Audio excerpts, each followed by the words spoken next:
Hey friends, it's Charles here, and we're set for one of my favorite types of videos, the type of video to get you started in action figure unboxing. And this is one I've been very excited for. This is the Jazwares AEW Swerve Strickland action figure number 126 from Series 14. Can you believe that? It seems like yesterday I was hunting these things down at every store that they claim to have, but you couldn't find them. But now they're everywhere. I got this from Ringside Collectibles. Great store. Check them out. Show them some love. So yeah, let's get into it. This is Swerve Strickland. He is the seventh and actually the first black AEW World Heavyweight Champion. And he just signed a big deal with them. So I'm assuming he's going to be a huge part of AEW going forward, and rightfully so. The first time I saw the guy was in the promotion Lucha Underground. It was a very creative show, actually put together by Robert Rodriguez, the famous director of Machete and Desperado and Spy Kids. And, it was a show that he produced on the Elway Network with a lot of your AEW stars, your Pentagon Juniors, Brian Cage, Johnny Mundo, and now known as Johnny TV. So many of these guys, Sammy Guevara, Luchasaurus. We could talk all day about the people that hit the mainstream in Lucha Underground. And I remember him debuting alongside Willie Mack, Swerve when he was working under a mask. Willie Mack, who was another dynamic performer, who AEW, you guys have my Ring of Honor. I want a Willie Mack action figure. But he featured on Lucha Underground, had some great matches against AR Fox. One in particular that is legendary for its brutality and violence. You go search that out. I believe he's going by Dante Fox at the time versus Killshot. I believe that was Swerve's moniker in Lucha Underground. Very brutal, horrifying match in a great way. But let's take a look at this. We'll start with it in the packaging. We have the classic black and gold packaging. This is series 14. And in this series, you got Keith Lee, Tony Storm, Ricky Starks with the FTW Championship, and the Acclaimed with Billy Gunn. Probably will not be getting this Keith Lee because it is very, very similar, almost identical to the Mattel Keith Lee that I have. And so unless they do something dramatically different with the appearance, I probably will not be adding this to my collection. Though it is a great looking figure. Definitely I'm going to get I want to get this Tony Storm because the Tony Storm I have is the Mattel basic action figure. It looks great, but very limited articulation on those basics. I have the Ricky Starks without the FTW champion. It's a great figure. And on the back here we have a photo with his autograph, and this was taken from Rampage 3/11/2022 in Estero, Florida. So I like that they give you a reference point on the back here to let you know what this outfit, what this attire, this gear is from. So let's get into it because I'm not a mint on card collector. I want to open them up and let them breathe, if you will. And the color of the jacket and the gear really pops. This is vibrant to say the least. So just take a look at this guy here. Like I said, very vibrant. I'm loving the detail already. We have a bonus pair of hands and a pair of shades and a jacket for him to wear to the ring. The shades are very flimsy. I will probably just put these in an accessory bag.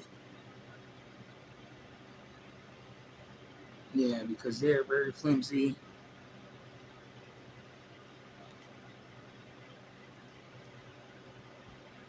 So here we go. The balance is real good on it. So what we have here, as far as the hands go, We have open hands and fist, a set of each, which is pretty standard nowadays. I love the jacket.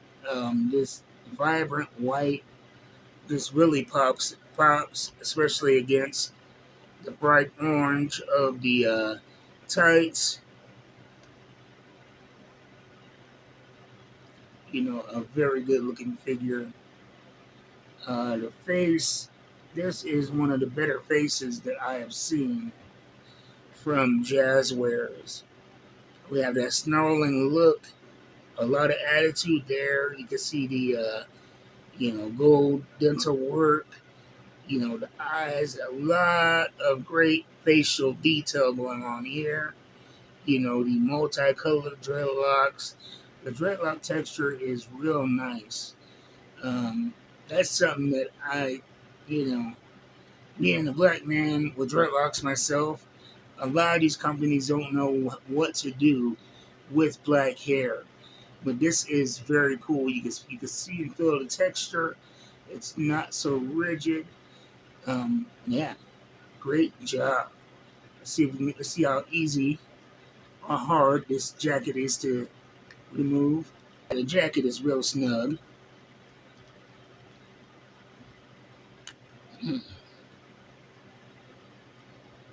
A little bit harder to get off, but that's okay. If you take a look at him without the jacket, a lot of great detail on the tattoos. Nothing is missing there.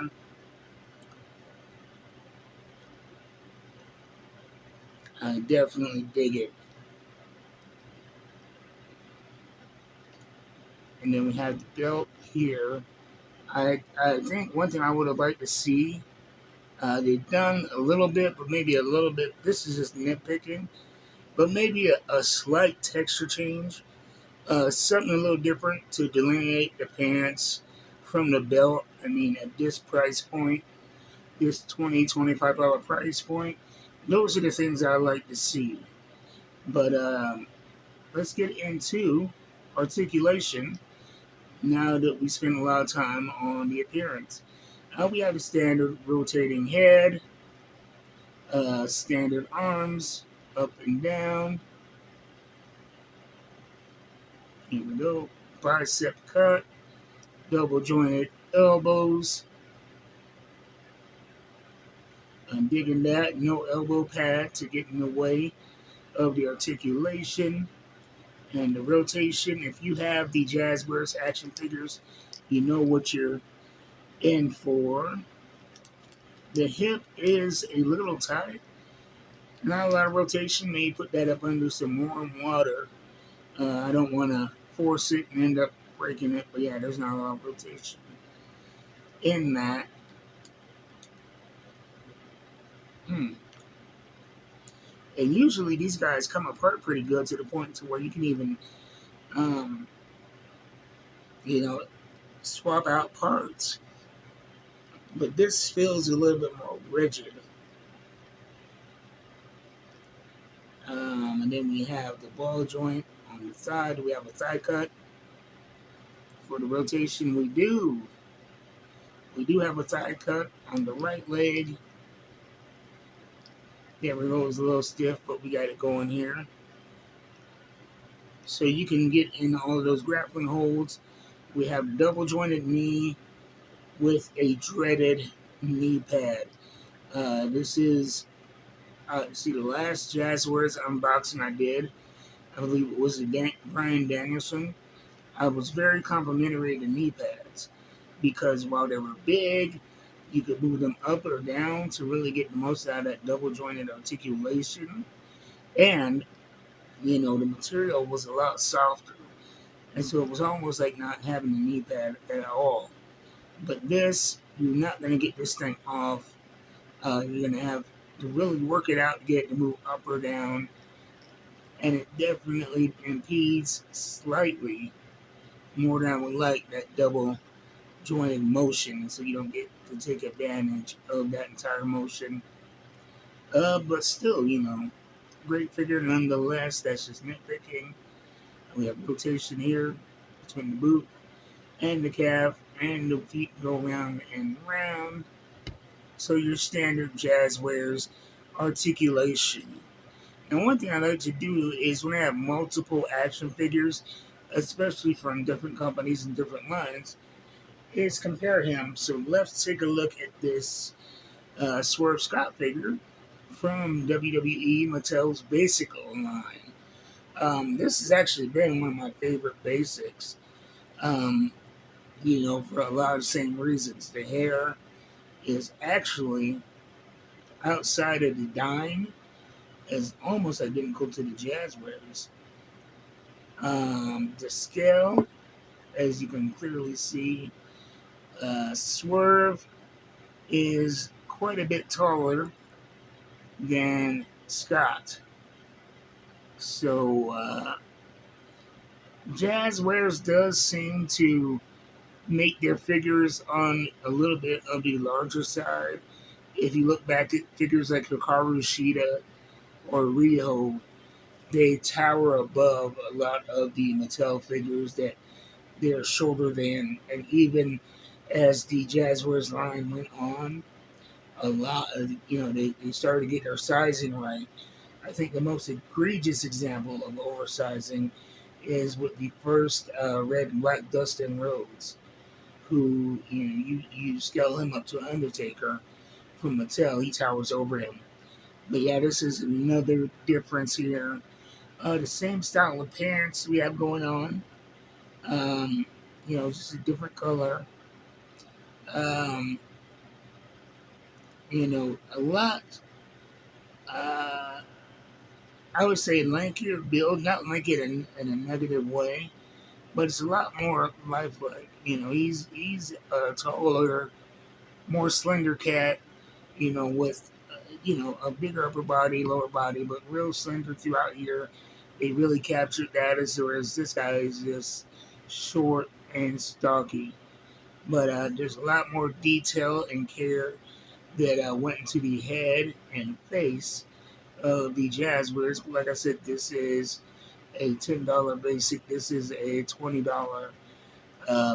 Jazwares. And so you are going to have more detail at that price point. But I really enjoy this action figure. Like I said, the negatives, the knee pads. Not a big fan of the knee pad. And the hip is a little bit stiff. But the positives from the likeness, the face is an A+. Love the hair, the tattoos, the detail to the build. You can tell that a lot of care went into this action figure. And he's somebody that AEW was going to build around for the future. And I didn't really talk about the jacket that much. It's a cool accessory. Like I said, white really pops. You have the faux fur hood. I think they could do something different texture-wise with that. But, it's still pretty cool. Logo on the back. So, this has been the Swerve Strickland AEW Jazwares Series 14 unboxing. Get it if you have the opportunity, if you're a Swerve fan. If you have just the basic Mattel, this is definitely worth getting. This is something I like to have around kind of as a background of photos. But, you can't really do a lot photo-wise with this guy because of the limited motion. But with this guy, you have a full range of motion. So I'm planning on doing some photo shoots. Maybe see if I can recreate some of that Bryan Danielson Swerve Strickland match from All Out. So anyway, you guys be easy. I will see you next time. Until then, keep buying them action figures. Swerve when you drive, and I am out.